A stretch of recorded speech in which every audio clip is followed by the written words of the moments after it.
Today's topic is beta OGTT. क्या? Oral glucose tolerance test. Oral glucose tolerance test. बेटा याद रखना, this is used to somewhat measure or quantify glucose tolerance of a person. क्या quantify करने के लिए? Glucose tolerance. क्या?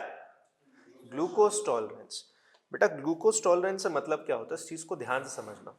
कुछ लोग होता है ना बेटा, वो सारी जिंदगी मतलब खाने के बाद 4 चम्मच चीनी, गुड़, आइसक्रीम, पता नहीं क्या, और यू से एनीथिंग, लेकिन फिर भी सारी लाइफ बेटा वो कभी डायबिटीज के पेशेंट नहीं होते. ठीक, हमेशा उनका शुगर नॉर्मल आता है. आपने देखे होंगे ऐसे लोग.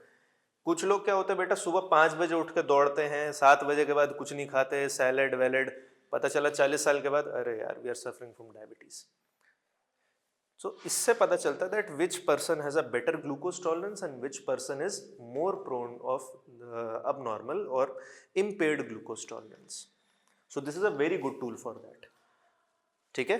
अब क्योंकि इसमें जो एडमिनिस्टर किया जाता है बेटा glucose that is given orally, so hence the name oral glucose tolerance test.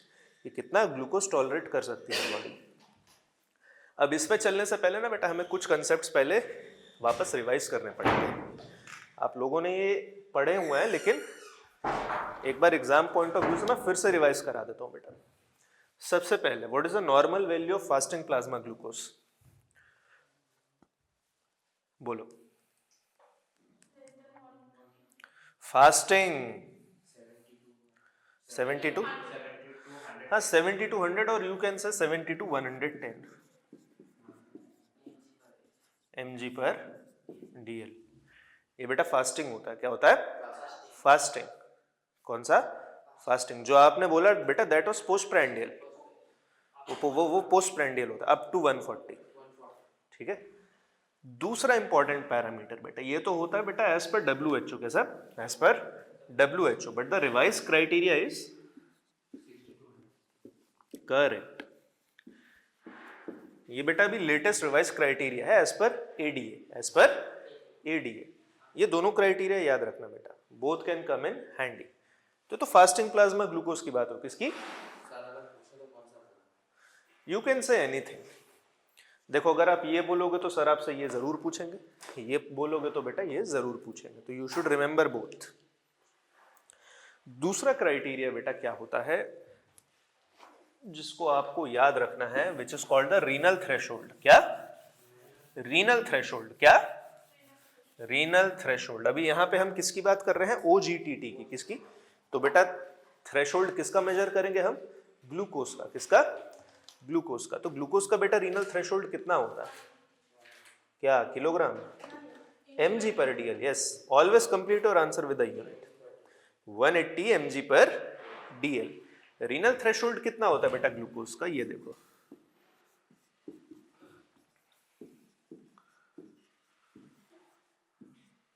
180 mg per dl. कितना? 180 mg पर dl.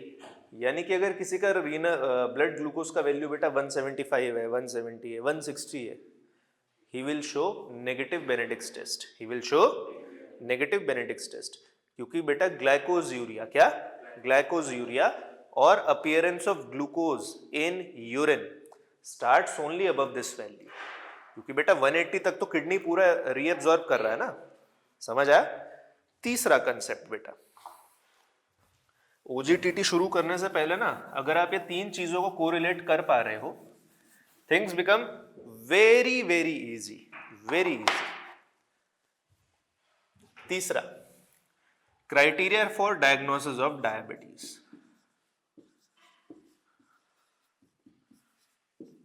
बोलो. ठीक, गुड. Not exactly 24 hours. नहीं, not 8 to 10 और 2 separate occasions. हाँ, ऐसा नहीं है कि मतलब आज लेना है तो फिर 24 hours बाद. You can take after 48 hours also. क्योंकि अगर किसी को डायबिटीज है तो बेटा वो तो थ्रू आउट बिगड़ा ही रहेगा. And above what value the should come? 1? No. बोलो. Above 126.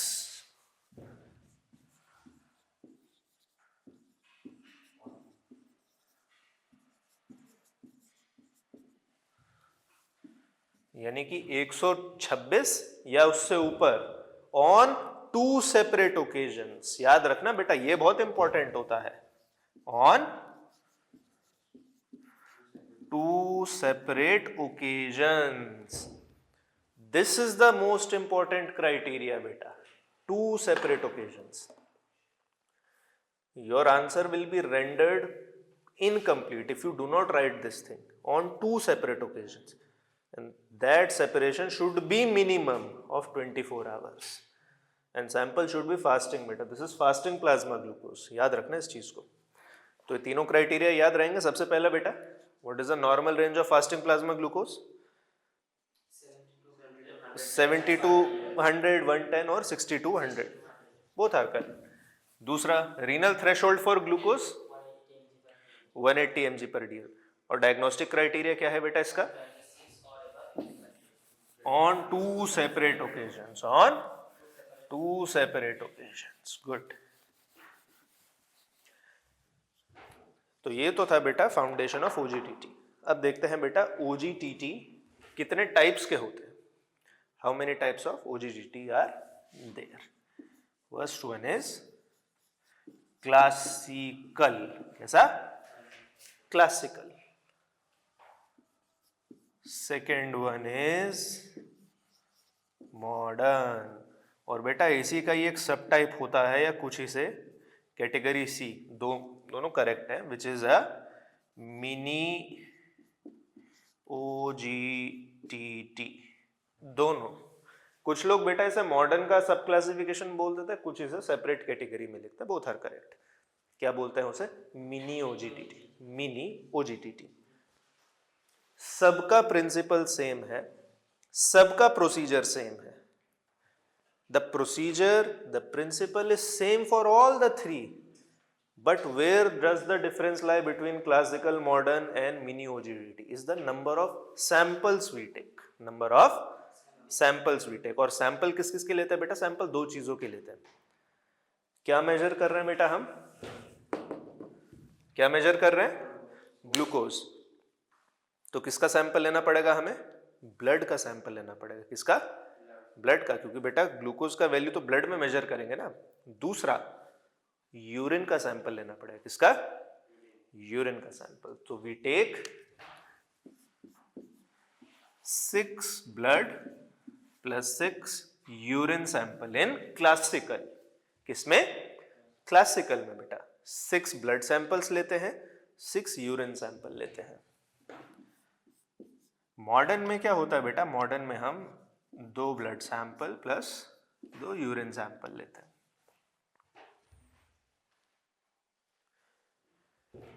These are all roughly 2.5 to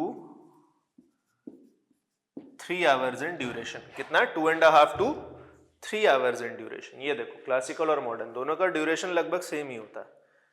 अब ये मिनी OGTT जो होता है ना बेटा, इसमें सैंपल का वैल्यू लगभग उतना ही रहता है, but the basic difference is कि ये सिर्फ 1 आवर चलता है। कितना? 1 आवर। इसीलिए इसको थोड़ा सा सब क्लासिफाई करके रखते हैं, सीधा नहीं डालते सब। अच्छा, मिनी OGTT का एक और नाम होता है, पेपर में इस नाम से भी आता है, इसको याद रखना। इसको बोलते हैं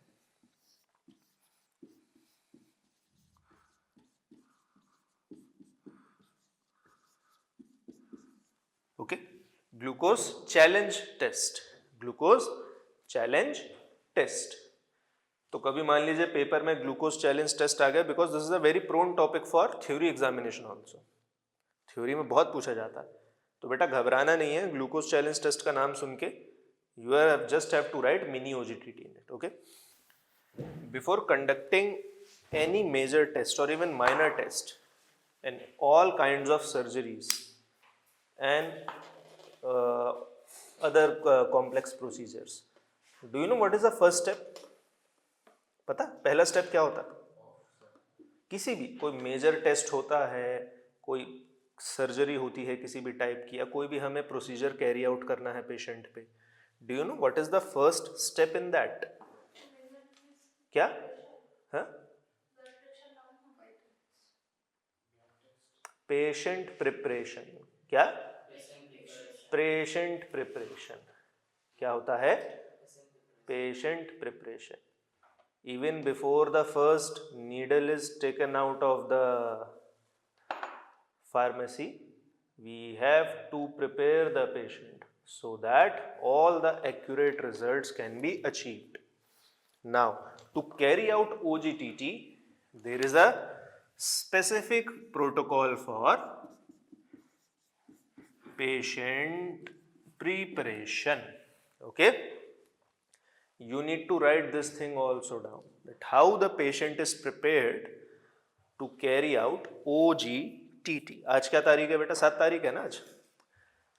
तो मान लो मैंने किसी को आज लिख के दे दिया that you have to carry out OGTT.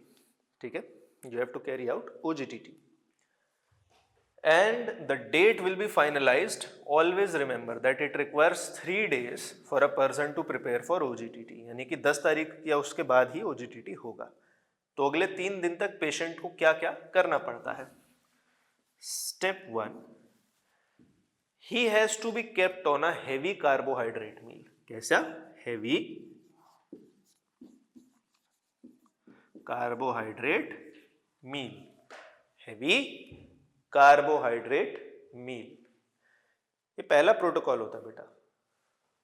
Second,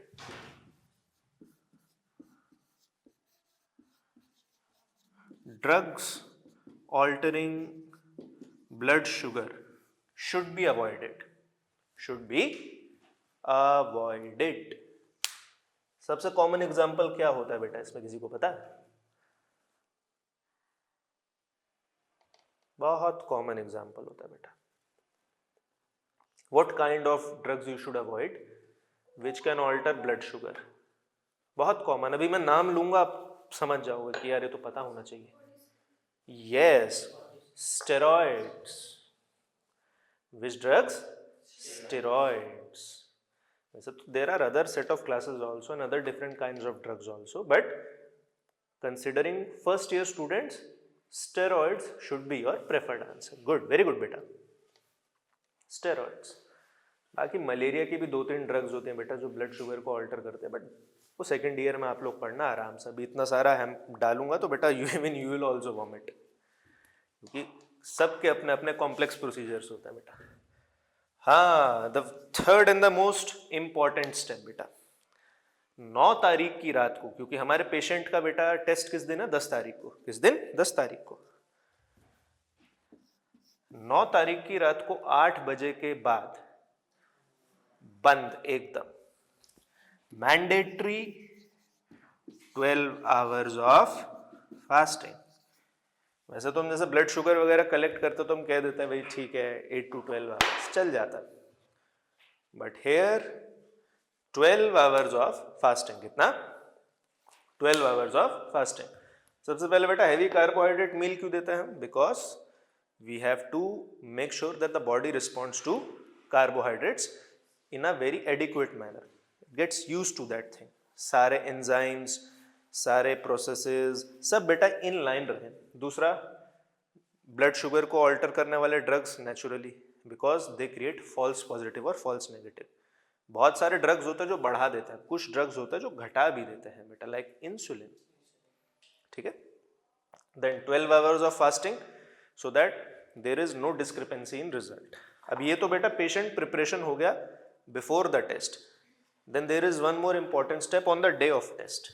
ये भी देखो, this is more important. Fasting yes. Second day night बेटा, मतलब जिस दिन टेस्ट देना है उससे 12 घंटे पहले. Now you are given, when you reach the hospital or the lab or the tertiary care center, you are given a very heavy carbohydrate meal. और वो मील क्या होता है बेटा? 75 to 100 grams of anhydrous. हाँ, ऑन टेस्ट डे आप 8 बजे पहुंच गए सैंपल देने, टेस्ट करवाने. 75 to 100 grams of anhydrous glucose. अच्छा है, अभी 75 to 100 कैसे कैलकुलेट होता है बेटा? अगर ये टेस्ट लगवाने जाएगा, he will be administered with 75 grams of glucose. मैं जाऊंगा तो बेटा 100 लगेगा. समझ आ रहा है ना क्यों? बस फॉर दैट रीजन ओनली, ठीक है। इसका वेट कम है, मेरा वेट ज्यादा है। और हाँ, this is given in 300 to 350 ml of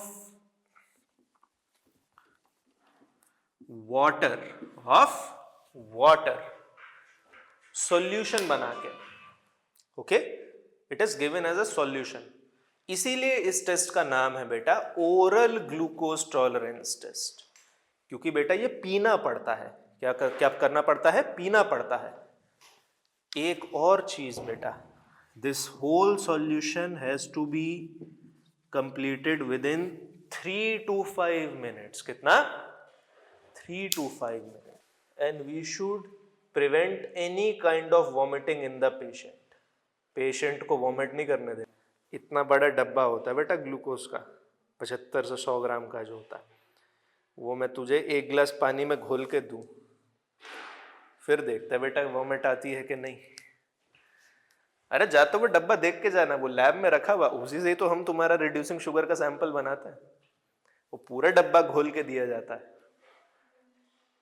अच्छा, फॉर कंटेक्स्ट में एक चीज बताता हूँ, जो बेटा ग्लूकॉन डी का डब्बा होता है ना, which you will drink in summers, I think that is for just 50 grams, और जो इतना वाला होता है that is for 20 grams।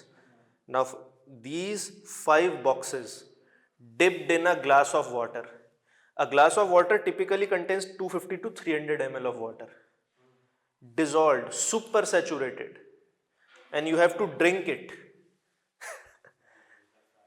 easier said than done, याद रखना, अच्छे अच्छे उल्टी कर देता है भाई। अच्छा चलो आगे बढ़ते हैं। ये प्रोटोकॉल बेटा याद रखना, ये तब होता है जब सैंपल लेना है। You have to give 75 to 100 gram of glucose depending on patient weight. आपको बेटा 75 लगेगा, मुझे रफली 100 लगेगा, ठीक। It should be anhydrous glucose. कैसा? Anhydrous in 300 to 350 ml of water, और इसे ओरली पिया जाता है, hence the name oral glucose tolerance test, okay. And it has to be completed within 3 to 5 minutes, and we need to avoid vomiting of the patient। खैर अभी तो ऐसा solution बन गए हैं कि मतलब ऐसा नहीं होता, कि मतलब वॉमिटिंग बहुत कम है, फ्लेवर्ड एंड ऑल दैट। जैसे आप लोग फॉचेट टेस्ट में पीपीटी देखते हो ना बेटा, BaSO4 का, बहुत सारे रेडियोलॉजिकल प्रोसीजर्स होता है बेटा जिनमें BaSO4 पिलाया जाता है। अरे बहुत टेस्टी होता है, हाँ, वो ऐसा उसे ट्रीट करके बनाता है बेटा। देखो CT MRI की मशीन जो होती है ना, वो अपने आप से कुछ नहीं देखती। Contrasts are given, other kinds of reagents are given which enlighten that thing, कि वो और क्लियरली दिखे। तो जो पेट का जैसे होता है ना बेटा, the more the BaSO4 is preferred. हम पोस्टिंग पे बैठा करते थे ना अपने दोस्तों के साथ। My a very dear friend of mine was in radiology department, तो किसी का चल रहा होता था ना, तो थोड़ा थोड़ा हम भी टेस्ट कर लेते थे।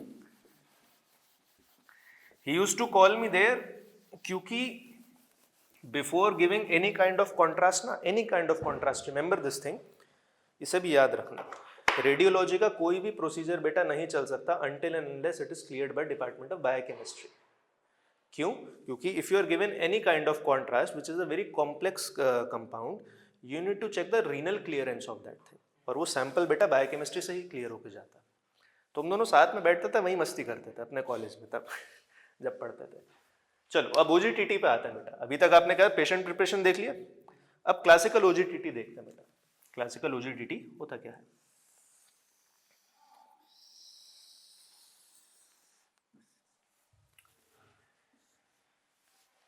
You can take a picture of this, बस एक बार कंप्लीट हो जाए, इसे एक स्टोरी की तरह बेटा समझ लेना। This is the main concept. अब सारी चीज बेटा it will fall in line, ठीक है, बस इसको देखना। आई will explain the classical OGTT for you, the 6th one। उसके बाद आपको 2 वाला 3 वाला दोनों समझ में आ जाएगा, okay. You should just understand the concept.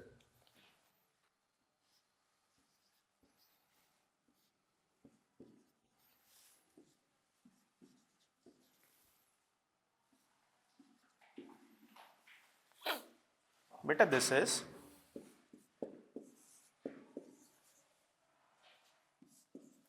fasting plasma glucose. What is it? Fasting plasma glucose. Because the patient has come in fasting state. कैसी स्टेट में है? फास्टिंग स्टेट में है. This is the fasting plasma glucose.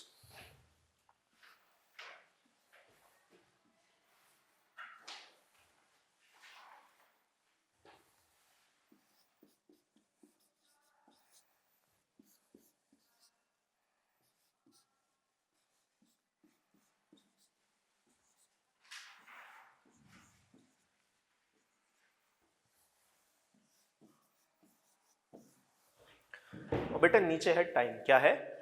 Time. इतना समझ आया अभी तक? अब यहां पे बेटा मैं एक लाइन ड्रॉ करता हूं around 180 and I have chosen 180 very specifically. मैंने 180 बहुत स्पेसिफिकली चूज किया. Why? Why I have chosen 180? Yes, because it is the renal threshold. क्या है? Renal threshold. Now remember OGTT serves many purposes. अगर किसी को मान लीजिए डायबिटीज का डायग्नोस्टिक टेस्ट, डायग्नोस्टिक भी नहीं मतलब if you want to conduct any kind of test to confirm diabetes, to conduct any test, OGTT is the preferred test. कौन सा टेस्ट? OGTT. ठीक, OGTT से आप डायबिटीज कंफर्म कर सकते हैं. सो अगर वाइवा में या प्रैक्टिकल में आपसे पूछा जाए that name one test through which you can confirm if someone is suffering from diabetes or not, you have to say OGTT.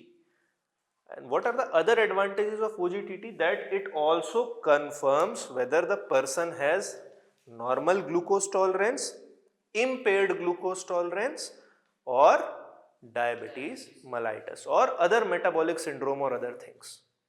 तो OGTT की बहुत जिसे कहना चाहिए इंपॉर्टेंस होती है. दूसरा, let us say कि किसी का person is not suffering from diabetes but has impaired glucose tolerance, then by how much its glucose tolerance is impaired, even it can also be quantified using this graph. Okay, so this one we will be discussing the classical one क्योंकि इसमें 6 sample है. कितने? 6. ये देखो यहाँ पे तो 0 लिखना भूल ही गया मैं. ठीक है, below it is the time and this one is the fasting plasma glucose. कौन सा? fasting plasma glucose. अब इस चीज को ध्यान से देखना बेटा. How a normal curves look like. एक नॉर्मल इंसान का कर्व कैसा होता है इसको ध्यान से देखना.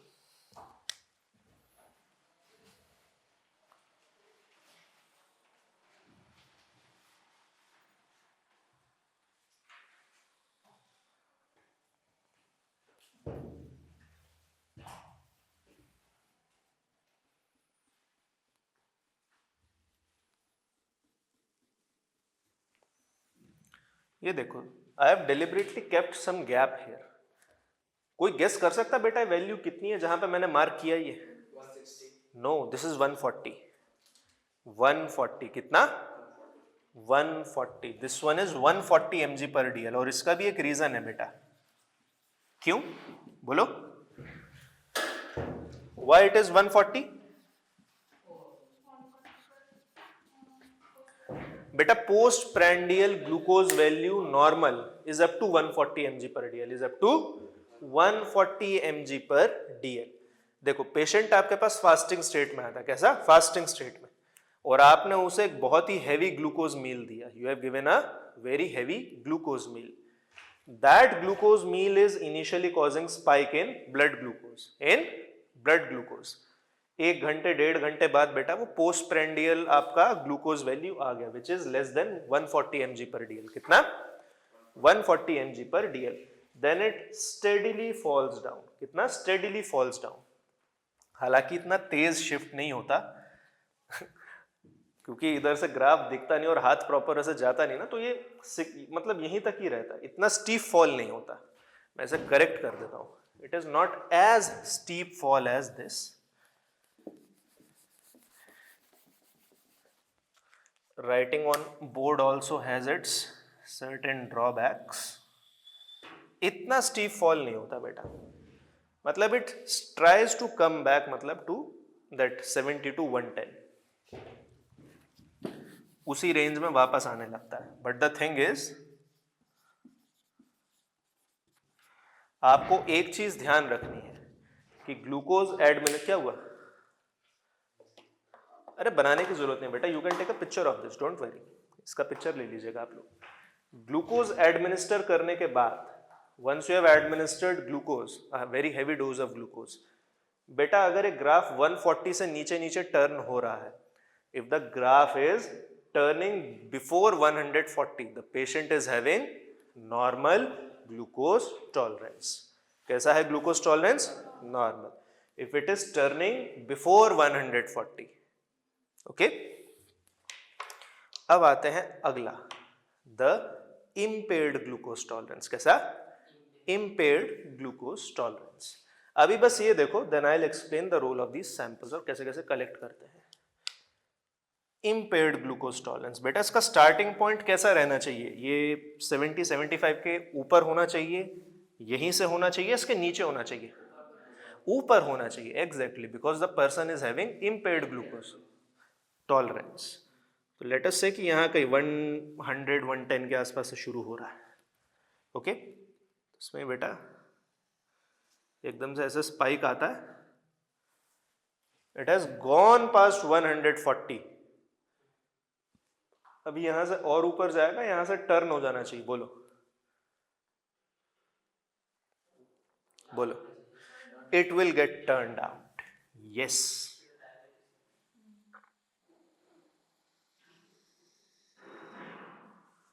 ठीक, this one is the impaired glucose tolerance, impaired glucose tolerance, it has gone up to, जिसे कहना चाहिए 160 अराउंड, लेकिन वहां से टर्न कर गया। अच्छा, diabetic patient, for diabetic patient what is the normal value of postprandial glucose? It is up to 200 mg per dl. Up to 200 mg per dl it is normal. Postprandial, do not write it down fasting, it is postprandial. And why we are talking about postprandial? क्योंकि बेटा यहाँ पे glucose का dose दिया है। किसका dose दिया है? ग्लूकोज का, इसलिए बेटा ये postprandial रहेगा। ये 180 के पास तो गया, but it has turned from there. Now the last but not the least, the diabetic one. कौन सा? Diabetic one, ये देखो, ये अराउंड 130 के आसपास से ही शुरू होगा बेटा, going there and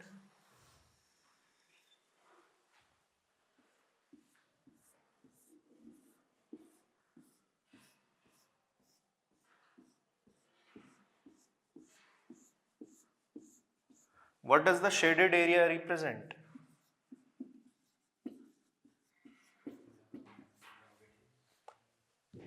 What does the shaded area represent? Yes, exactly. Glycosuria. कौन सा? Glycosuria. जितने टाइम ड्यूरेशन में शेडेड एरिया है, you will get glycosuria. देखो डायबिटिक पेशेंट का बेटा फास्टिंग कितना था? 0 टाइम पे, समवेयर अराउंड 130 अराउंड। डायबिटिक का इतना ही रहता है, 130-135। ग्लूकोज डोज के बाद बेटा एकदम से पीक किया कितना? 200 तक पहुंच गया, हो सकता है इससे ज्यादा भी रहे, और फिर टाइम के बाद धीरे धीरे धीरे धीरे धीरे नीचे आ रहा है, धीरे धीरे। अच्छा, why there is decline in all 3 curves? किसी को पता? Because after a massive glucose dose or even a food meal, your insulin spikes up, your insulin spikes up, क्योंकि इंसुलिन रिलीज का बेटा स्टिमुलस क्या होता है? High blood glucose. Insulin is triggered from pancreas only when there is high blood glucose in your blood. तब बेटा insulin का release शुरू होता है, और एक बार इंसुलिन का रिलीज शुरू हो गया, your blood glucose gradually falls down. समझ आया? अब देखो ये टाइम इंटरवल क्या है बेटा? At each and every interval you will take one blood sample and one urine sample. कौन सा sample? One blood sample and one urine sample. First sample would be taken at 0 hour, when the patient will be given the glucose load dose. Okay. Then second sample would be taken after half an hour. Let us say 8 बजे test शुरू हुआ, ये हमने यहाँ पे ले लिया, dose देने के बाद या उससे पहले जैसे भी कंफर्टेबल है। उसके बाद अगला ब्लड और यूरिन सैंपल कब लिया जाएगा बेटा? 8:30 बजे. Then third sample would be taken at 9, fourth sample at 9:30, fifth sample at 10, and the last sample would be taken at 10:30. ठीक है. अब इससे होता क्या है बेटा? सबसे पहले will talk about the blood sample. यहाँ पे द असेसमेंट रिपोर्ट सेज कि ब्लड में बेटा इसका इतना ग्लूकोज है, इम्पेयर्ड वाले का इतना ग्लूकोज है, डायबिटिक का इतना ग्लूकोज है. सिमिलरली बेटा at 8:30 the impaired glucose tolerance का इतना है, नॉर्मल का इतना है, डायबिटिक का इतना है. तो हम ये प्लॉट करते चले जाते हैं द ब्लड ग्लूकोज वैल्यू. ये देख, this is the blood glucose value. This graph only plots blood glucose value against time interval. Now you would be saying, sir, what is the use of urine sample? Why we are taking that? Urine sample is qualitatively, याद रखना, qualitatively assessed for any kind of reducing substance or glucose. Urine sample को assess किया जाता है बेटा Benedict test लगा के कि इसमें ग्लूकोज है या नहीं. इसीलिए बेटा ये एरिया को मैंने शेड आउट किया क्योंकि यहाँ पे यूरिन में बेटा आपका बेनेडिक्ट टेस्ट पॉजिटिव आना शुरू होगा. क्योंकि we do not have to quantify urine also, we are already quantifying blood. ठीक है, we are already quantifying blood. That is why urine is only qualitatively assessed. जो बेनेडिक्ट टेस्ट आप लगाते हो बेटा वही लगता है, nothing else. So this was the complete summary of OGTT. अब this one was the classical OGTT. कौन सा? Classical OGTT. In modern OGTT बेटा we take 2 samples. We take, याद रखना बेटा, the first sample is taken at 0 hour, the second sample is taken at 2 hour. कितना? 2 hours पे. अब अगर आप इस पे देखो 2 hours पे भी आपको पता चल रहा है, नॉर्मल वाला ग्राफ बेटा नीचे आने लग जाएगा, इम्पेयर्ड ग्लूकोज टॉलरेंस वाला उससे ऊपर आएगा अराउंड 140 के आसपास, और बेटा डायबिटिक वाला तो आपका और भी ऊपर आएगा. So you can get a good reason for that. Applications of OGTT. Applications of OGTT to detect gestational diabetes mellitus, to detect gestational diabetes mellitus, to confirm diabetes mellitus, confirmation of diabetes mellitus, for investigating or assessing elementary glycosuria, ये सब applications होती हैं बेटा OGTT की. हाँ, elementary बेटा, elementary, ALI. These are the applications of OGTT. और याद रखना बेटा OGTT में सिर्फ ग्लूकोज असेस होता है. Do not right any kind of reducing sugar की सर सारे रिड्यूसिंग शुगर हो जाते, नहीं, only glucose, tolerance of glucose. ठीक है, एनी क्वेरीज, किसी को कोई डाउट? याद रखना बेटा ये 3 लाइंस कैसे काम करती हैं. नॉर्मल वाला बेटा, please pay attention here, remember just one thing, आपको 2 लाइंस का ध्यान रखना बेटा. First one is the line of 140. कौन सा? 140, क्योंकि हमने ग्लूकोज बेटा इतना पिया हुआ है तो 140 is the line. Why? Because now we will be talking about postprandial. कौन सा? पोस्टप्रैंडियल. एक तो ये हो गया. दूसरा द सेकेंड लाइन इज 180. कौन सा? That is your renal threshold. कौन सा? जिसका ग्लूकोज टॉलरेंस नॉर्मल होता है, person with a normal glucose tolerance, the line regresses or turns before 140. Before 140 यानी कि अगर आपका ग्लूकोज टॉलरेंस नॉर्मल है, इट विल रिवर्स बिफोर 140. इसीलिए कहा जाता है बेटा postprandial glucose normal value is up to 140, up to 140. Postprandial का बेटा, फास्टिंग का तो 70 to 100 होता है, पोस्टप्रैंडियल का होता है अप टू 140. इसीलिए इस लाइन को बेटा 140 से पहले ही टर्न करना पड़ेगा. इम्पेयर्ड ग्लूकोज टॉलरेंस बेटा, it will cross 140, it will cross 140, but will not go or advance up to 180. ओके, देन फॉर डायबिटिक पेशेंट्स बेटा, it will shoot the postprandial value above 200, even can go up to 250, 300, जितना भी है, uncontrolled है, कैसा भी है, and will then gradually fall down. अरे किसी भी वैल्यू तक जा सकता है। अब हमें थोड़ी पता डायबिटीज कंट्रोल्ड है अनकंट्रोल्ड है, कैसा भी हो सकता है। किसी किसी का तो बेटा खाना खाने के बाद 350 तक भी जाता है। सो दिस इज क्या कहना चाहिए, this is your summary of OGTT and we have discuss this classical OGTT। याद रखना बेटा जो ये वाला होता है आपका मिनी OGTT या ग्लूकोज चैलेंज टेस्ट बेटा, उसमें दैट इज फॉर 1 आवर, ठीक। And the modern OGTT we take only 2 samples. कितने? 2 sample. First one is taken at 0 hours and second one is taken after 2 hours, after 2 hours। Simultaneously beta urine samples are also taken whenever we are taking a blood sample। Blood sample से बेटा हम blood glucose का पता लगाते हैं जो graph पे plot होती है, और यूरिन सैंपल से क्या पता लगाते हैं? हाँ, we detect glycosuria, we detect glycosuria कि उसमें प्रेजेंट है या नहीं है। हाँ, ग्लाइकोज यूरिया, वो OGTT लगा रहे हैं यार। और उसके लिए कौन सा टेस्ट लगाते हैं बेटा? बेनेडिक्ट। कौन सा? बेनेडिक्ट। साथ के साथ बेटा बेनेडिक्ट टेस्ट भी लगता रहता है कि पॉजिटिव आ रहा है या नेगेटिव आ रहा है। तो blood is assessed quantitatively and urine is assessed qualitatively, ये चीज याद रखना, ठीक है। So this completes your class for OGTT।